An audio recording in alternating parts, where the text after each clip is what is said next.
हरे कृष्णा। श्री केशव जी गौड़िया मठ मेरी गुरु परंपरा के द्वारा स्थापित। संध्या आरती का समय, संध्या आरती की बेला। आज जन्माष्टमी के उत्सव की तैयारी बस कुछ ही पलों में प्रारंभ होगा कार्यक्रम, जो रात्रि भगवान के अभिषेक तक चलेगा। चलिए देखिए कितना सुंदर आयोजन।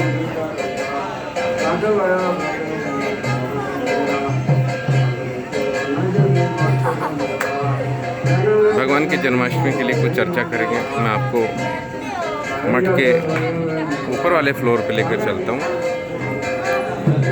कीर्तन की ध्वनि आपके पास आ रही है।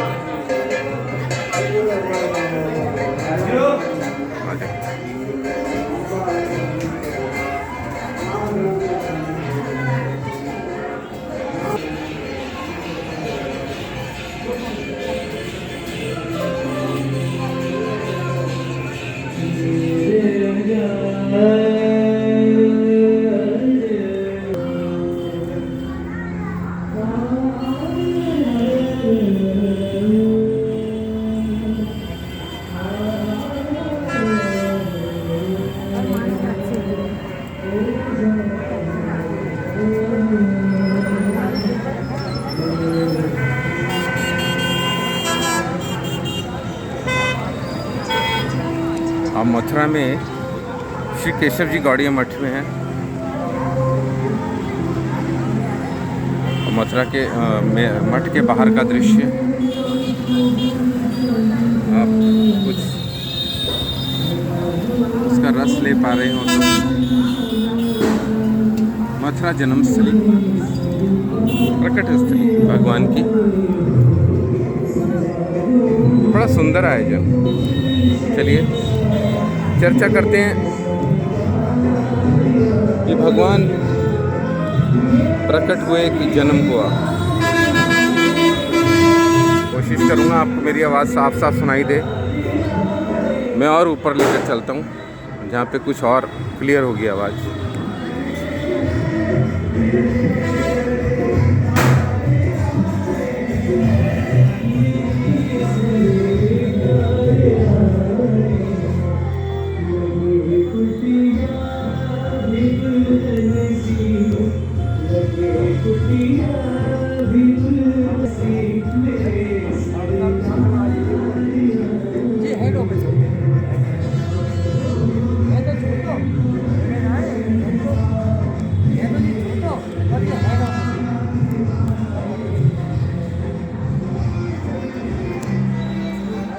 कोशिश करूँगा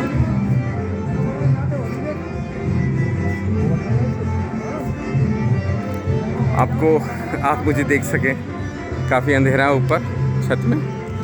कुछ प्रकाश रोशनी डाल सकते अपने मोबाइल में।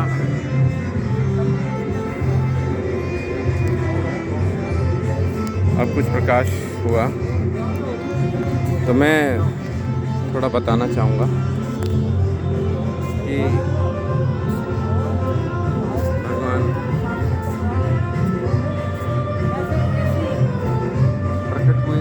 जन्म हुआ। इस रहस्य को थोड़ा खोलते हैं। तो मैं बता रहा था कि भगवान प्रकट तो हुए मथुरा में देवकी जी के।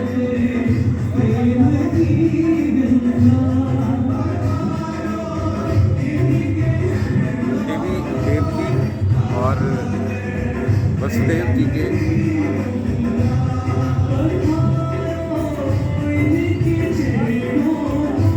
समक्ष, अर्थात पहले भगवान वसुदेव के हृदय में प्रकट हुए, उसके तत्पश्चात देवकी जी के हृदय में प्रवेश कर गए, जिनसे उनको गर्भ स्थापित हुआ। यह है भक्ति के वो रहस्य जो हमें जनरल ऐसा नहीं सुनने को मिलता।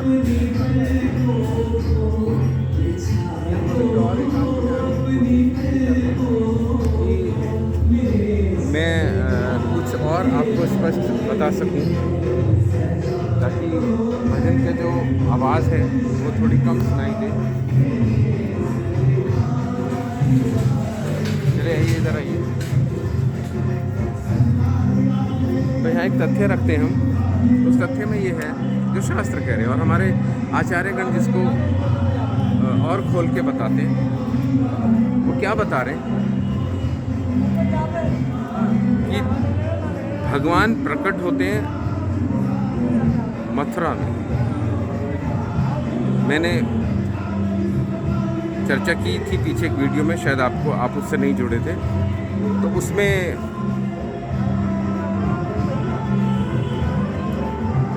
ये था कि भगवान साक्षात विष्णु चतुर्भुज रूप में प्रकट हुए देवी देवकी के समक्ष और वसुदेव के समक्ष। लेकिन उनका वादा था कि उन्होंने जो वचन लिया था वो ये था कि भगवान आप मेरे पुत्र के रूप में आएंगे। तो भगवान ने अपना छोटा स्वरूप धर के और देवकी और वसुदेव के समक्ष प्रकट हो गए। लेकिन जन्म नहीं होता वहाँ पे। जन्म कहाँ होता है? जन्म जब होता है तो जन्म के लिए तात्पर्य बताया गया, जन्म प्रेम के वशीभूत होता है, प्रेम से बंधकर। वो प्रेम केवल और केवल ब्रज में है, वृंदावन में है, इसलिए भगवान वहाँ जन्म लेते हैं। अर्थात इतने लोगों के स्वामी, इतने शक्तिशाली, इतने जिनके भय से भगवान भगवत गीता में कह रहे हैं कि भगवान के भय से, भगवान ने ज्ञान किसको दिया? कहते हैं मैंने ज्ञान सूर्यदेव को मैंने ज्ञान दिया। अर्थात जितने भी क्रियाकलाप हो रहे हैं वो सारे भगवान के, काल भी भगवान के भय से कांपता है, वायु जो बह रही है भगवान के भय से बहती है। तो ये सारे जितने भी क्रिया हो रही हैं भगवान के भय से होती हैं। और लेकिन ब्रज में भगवान प्रेम के वशीभूत उत्पन्न होते हैं, पैदा होते हैं, जन्म लेते हैं। क्योंकि जो जन्म वाला भाव है ना, वो रसवादन करने के लिए आते हैं। वो रस, जो रस चाहिए उनको, आनंद का जो रस चाहिए वो ब्रज में ही मिलता है। इसलिए भगवान ब्रज में जन्म लेते हैं। देखिए, इतने, मैंने पहले भी बोला कि इतने शक्तिशाली कि इन्होंने सैकड़ों राक्षसों का अंत किया, पृथ्वी को रसातल से निकाल के लाए, और अन्य अन्य लीलाएं हैं उनकी जो भगवान की। भगवान नरसिंह रूप में प्रकट हो गए। वहाँ पे क्या माता बनी थी? एक खंबा माता बन गए, जननी बन गई उनकी। तो वहाँ प्रेम नहीं मिला उनको, उस जननी से प्रेम नहीं मिला, वात्सल्य नहीं मिला। लेकिन ब्रज में वात्सल्य रस है, वात्सल्य रस है।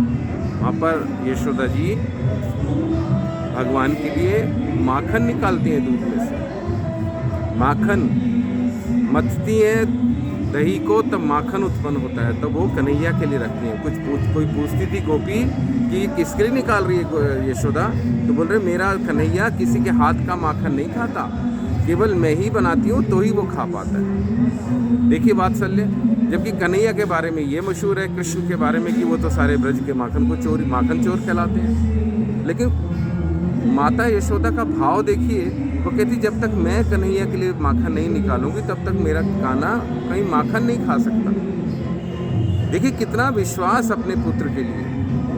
वो पुत्र जो अपनी माँ को मुख में पूरे ब्रह्मांड दिखा देते हैं और फिर माँ की मति को ही भ्रमित भी कर देते हैं। और वही माँ ब्रह्मांड देखने के बाद भी वो सोचती है कि मेरे बालक को किसी भूत प्रेत का साया लग गया है, चलो इसको झाड़ फूंक लगाओ। तो वो उठा के गैया की पूंछ से कन्हैया की झाड़ा लगाती। देखिए वात्सल्य कि इतना सब जानने पर भी कन्हैया को वो भगवान नहीं मानती। यहाँ बात आ गई, देखिए कि ब्रज में कृष्ण को भगवान नहीं माना जाता,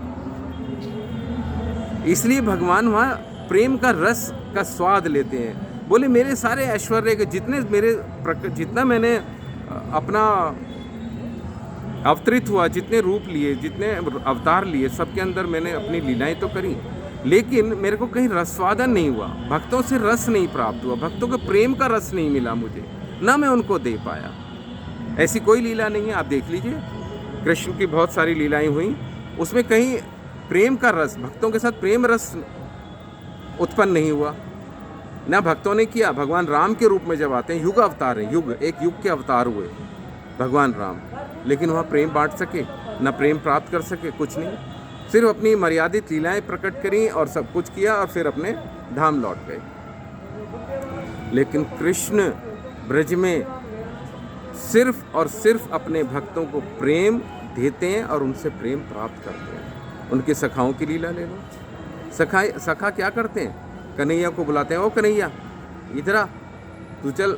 अगर कन्हैया उनके खेल में हार गया तो वो उसको सज़ा देते हैं और कन्हैया स्वीकार करते हैं उनकी सज़ा। देखिए ना, भगवान जो समस्त लोकों के स्वामी, वो अपने छोटे छोटे बाल सखाओं से क्या स्वीकार कर लेते हैं? उनकी पनिशमेंट को स्वीकार कर लेते हैं, है ना। तो ब्रज में जो है भगवान जो रस लेते हैं वो अलग है। ब्रज का जो रस है उसी को रसवादन करने के लिए भगवान जन्म लेते हैं वहाँ पर। वहाँ वात्सल्य रस है, साख्य रस है, और ऐसे दास्य रस भी है भगवान के उसमें। भगवान के दास्य रस तो भगवान भोग चुके हैं। भगवान ने कहाँ भोगा? सबसे बड़ा तो राम वाले, अब भगवान राम के रूप में जब आए तब वहाँ पर क्या कहते हैं, बजरंगबली के साथ दास्य जो भाव था वो उन्होंने स्वीकार किया, है ना। सर्वोत्तम दास्य भाव है बजरंगबली के अंदर। भगवान के दास बन के रहते हैं, हर लीला करते हैं। कहते हैं ना, राम काज करबे को आतुर, तो काम कर, तो वो तो दास है। तो वहाँ दास्य रस का पूरा भाव दिखाई दिया। लेकिन वात्सल्य रस केवल और केवल ब्रज में है। ब्रज के गोप, सखा, गोपियाँ जितनी भी हैं, सब भगवान के लिए सब कुछ करने के लिए ललाहित रहती हैं। ब्रज की गोपियाँ शिकायत तो करती हैं कन्हैया, यशोदा के पास जाके कि यशोदा, तेरा कान्हा ने आज मेरी ये मटकी फोड़ी, ये मेरा माखन चुराया, गिरा दिया, बानरों को खिलाया। लेकिन उनको स्वाद होता है, वो चाहती हैं कि कृष्ण ऐसा करे उनके साथ, ऐसी लीला करे। वो माखन बनाती हैं, छुपाती हैं, लेकिन उनके भीतर ही भीतर एक ऐसा भाव रहता है कि कन्हैया हमारे माखन को जो हमने छुपा के रखा उसे चुरा के ले जाए, उसे खाए, उसे गिराए, तो उनको एक अलग स्वाद, रस जो मिलता है वो। जबकि कृष्ण के लिए कहा जाता है, शास्त्र कहते हैं कृष्ण रसो वैसा। लेकिन कृष्ण सब रसों के स्वामी हैं, लेकिन फिर भी एक वात्सल्य रस के लिए, माधुर्य रस के लिए कहाँ पहुँच जाते हैं? ब्रज में आ जाते हैं। तो इसलिए ये थोड़े से रहस्य हैं, और भी हैं, समय समय पे आपके सामने रखते रहेंगे। और मैं उम्मीद करता हूँ कि आप इसमें रस ले रहे होंगे। श्री राधे, हरे कृष्णा।